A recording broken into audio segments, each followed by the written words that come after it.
Det var en hest, var det ikke? Jo. Landtræen, hesten til den gode mand.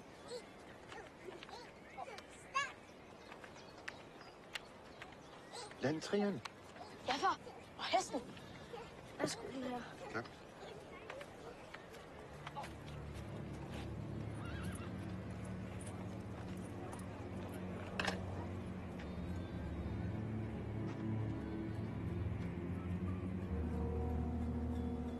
Goddag. Hvad kan jeg gøre for dem? Det er et underligt håndværk.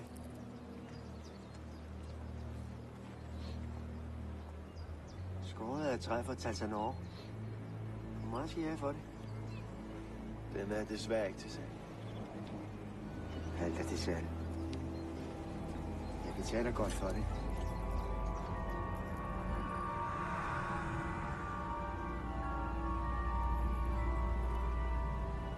Det er ikke til salg.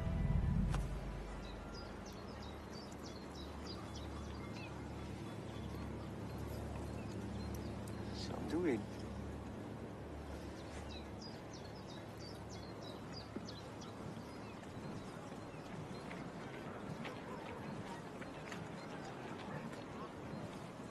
Kom. Lad os se at blive færdige, så du kan komme ud og lege med.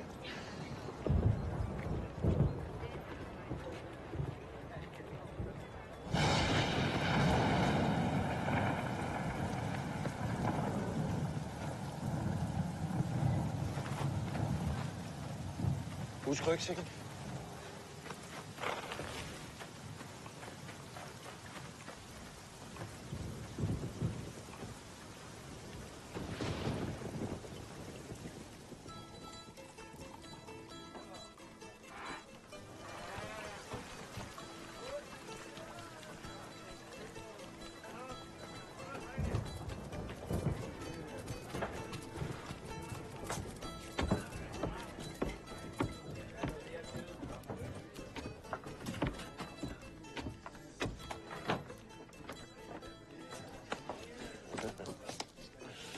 God dag. Nogenlunde. Og dig? Ja, den har været bedre uden regn. Folk er trygge i deres hjem i sådan der. Men så er det godt. Der vil kun være turen hjem. Du bor et stenkast derfra, så tænk på vores tur hjem. Du har ikke noget at klage over, min ven. Det mindste har du en hjælper i en dagligdag. Hvad er knægt? Skal du ikke i lære hos mig som smed? Så, han er min arbejdshest. Jeg har selv lavet ham.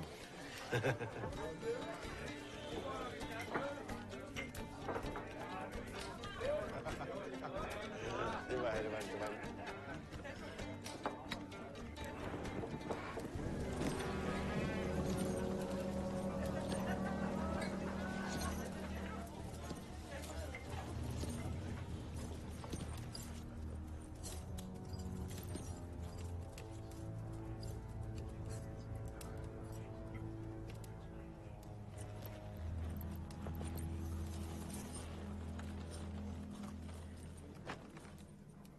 Hans højhed Morkion af savnmarkerne advarer det gode folk af fredsly om fare på jeres dørtrin.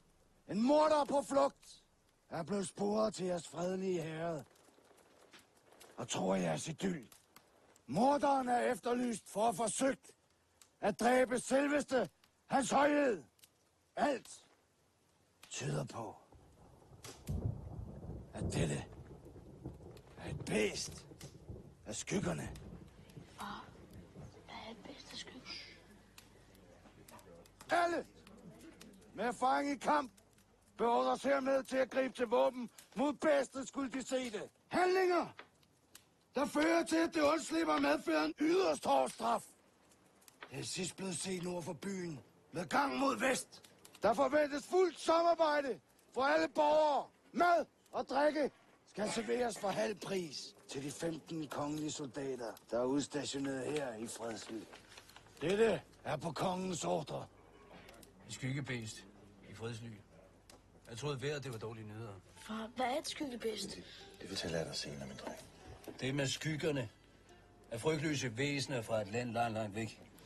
Har du set de unge mænd, der drager væk fra deres familier, fra eventyr og rigdom? Heltene? Heltene, det er kun dem, der kommer tilbage. De mange, der ikke gør, har skyggerne lagt i grav. Ja, men det skal vi ikke bekymre os om, vel? Hvis der er et skyggevæsen i Fredsly, skal vi bestemt bekymre os om det. Et kødædende væsen, der ikke viser noget over for hverken kvinder eller børn.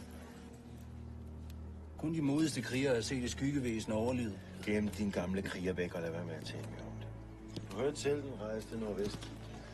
Vi er så sikre som her. Hvad hilser Valgier? Valgierens søn. Smed. Bjørnov, du har bragt fint selskab, men dårlige nyheder. Du gør klogt i at vise respekt for dette fine selskab. Arkias er for kongens personlige råd og har mere magt, end du har forstand. Desuden er nyheden ikke så dårlig for dig, som du tror. De tåbelige håndværk er kendt her i byen. Og vagten ærede Arkias' interesse.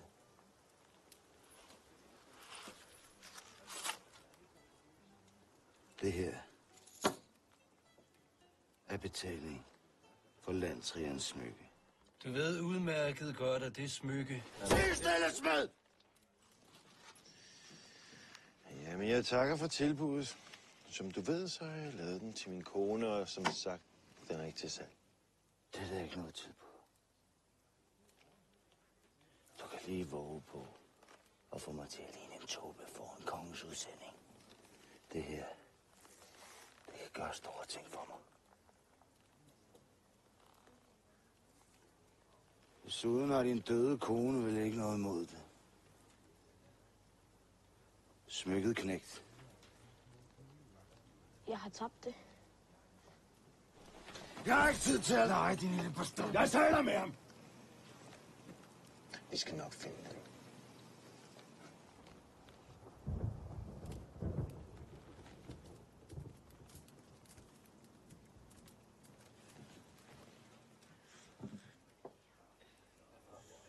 Du har til i morgen. Jeg er ved dit hus sidst på dagen.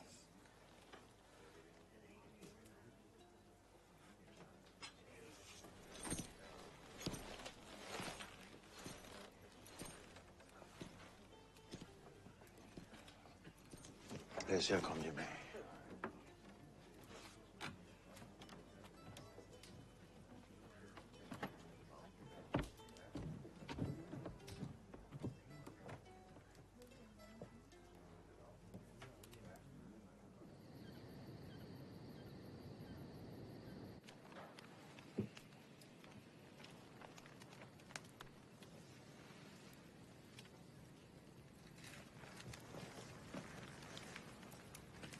Far, Ja, min dreng. hvad er Talsanor?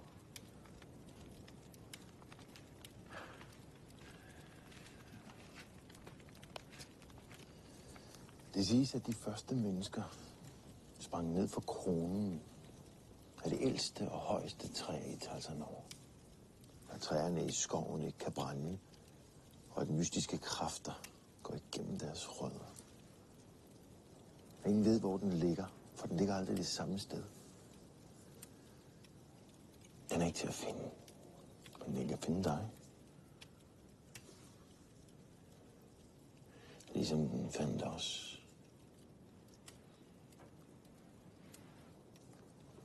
Vi var på togt. Så vi fandt os selv i en skov mørkere end noget, vi før havde set. Træerne viskede til os, at vi ikke var velkomne. Men viste os ingen vej ud af mørket.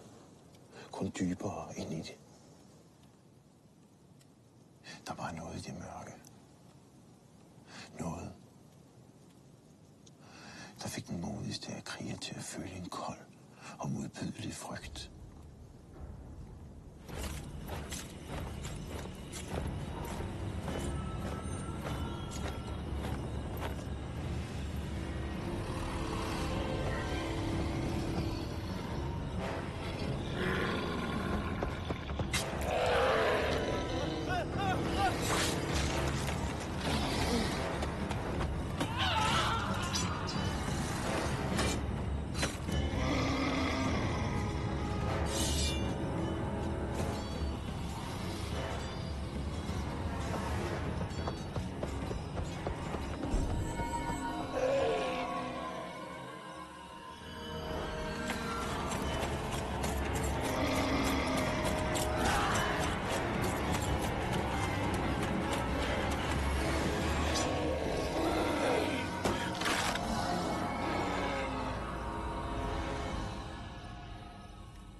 Vi løb så hurtigt, vores ben ville tillade. Ud mod det blændende lys. Væk fra det frygtelige mørke. Og pludselig var der ikke noget op og ned. Kulde eller varme. Kun fred. Fred. Og de tanker, der kom med den fred. Jeg tænkte på min far. Og på det håndværk, han havde lært mig. Jeg ved ikke, om der gik øjeblikke eller dage, men jeg må være faldet i søvn, da jeg vågnede op. Så var der ikke nogen skov. Ingen kriger. Kun mig. Og ved siden af mig lå det afbrækkede stykke træ. Det træ, jeg har skåret den her i. Om det virkelig var Talsernor, jeg var i, det ved jeg ikke. Men en af guderne vågede over mig. Og gav mig noget helt særligt. Jeg stoppede mine tjenester som kriger. Og jeg tog min fars håndværk til mig. Ja.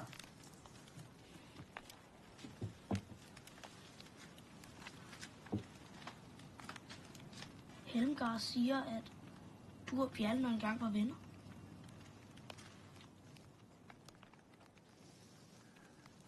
Det var vi også. Men det er lang tid siden. Hvad skete der? Vi mødte din mor. Så var nogen dreng.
Far, må jeg ikke godt komme med?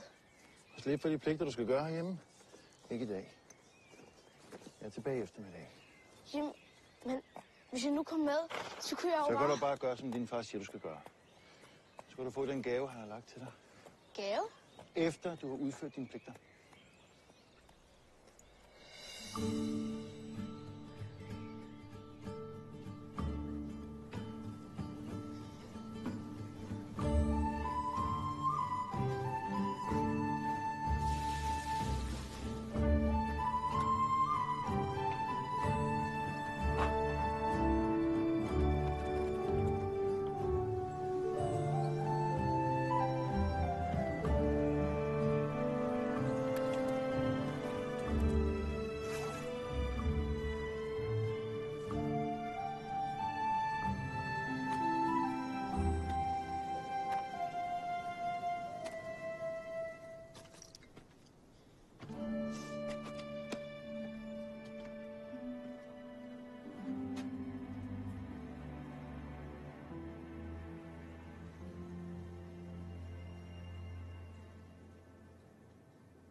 Landtrian!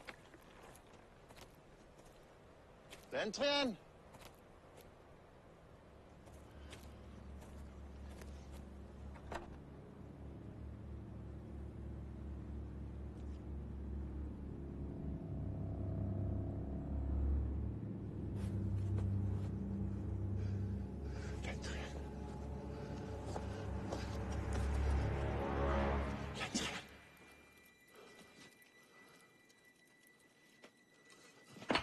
Landtrian!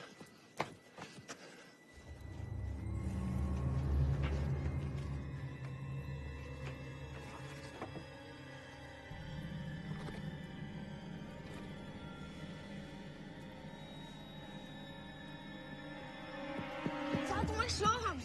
Far, han bløder, vi må hjælpe ham. Hvad foregår der her? Jeg fandt ham ude i skoven. Hvis det er, hvad jeg tror, det er, så er vi i stor fare. For han er ikke farlig. Han bløder. Vi må hjælpe ham.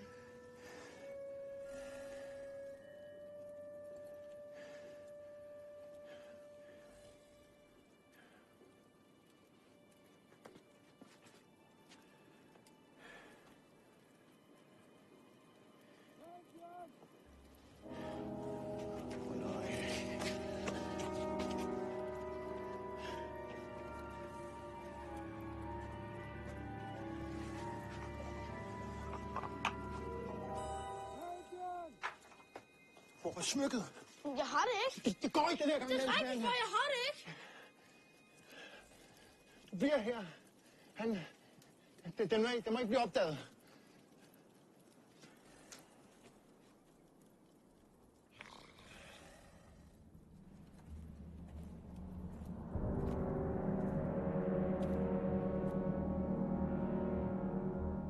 Hvor våger du at lade mig vente? Hvor er smykket? Bjørn, du kan ikke få smykket nu. Og hvorfor så ikke det? Det er stykker. Det er ikke været i stand til at give til den ærede Arkias. Det skal jeg nok selv vurdere. Hvor er det? Kom igen i morgen. Alt vil være i orden. Har du overhovedet ikke hørt efter, hvad jeg sagde til dig i går? Den ærede Arkias. Hvad er det? Er det blod? Jeg har skåret mig.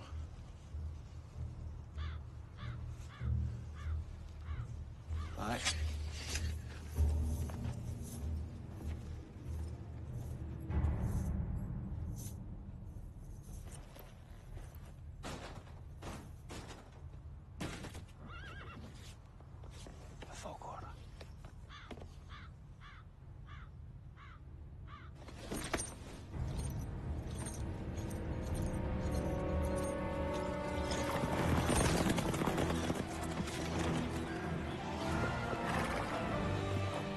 Skide bedst!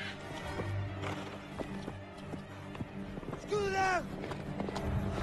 Nej, det er min søn! Skyd dem!